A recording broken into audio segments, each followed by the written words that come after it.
Hindi rin sila nag-cover about anything, even the expose, binalita ba nila yung mga DPWH contract ni Adjong? That is actually in the public interest. Is that fake Mm. news? Binalita ba nila yung grabe yung bloat ng budget ng House of Budget ng House of Representatives? Wala. Representatives. That's public interest. Sa akin na naman naririnig yan. That's why I'm Exactly. relevant, Karen.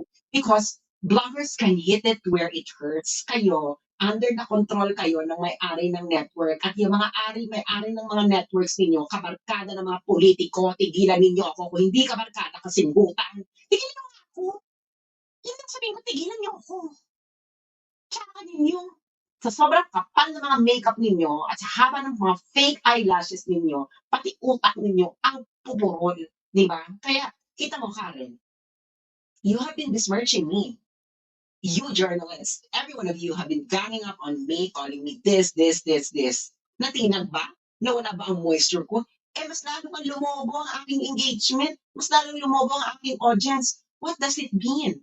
Are you saying na ang mga Pilipino ay engot, boba, hindi nila alam kung sinasabi ko ay tama o mali o wala na sa common sense? Simple. Why is my milkshake bringing all the boys in the yard, Karen?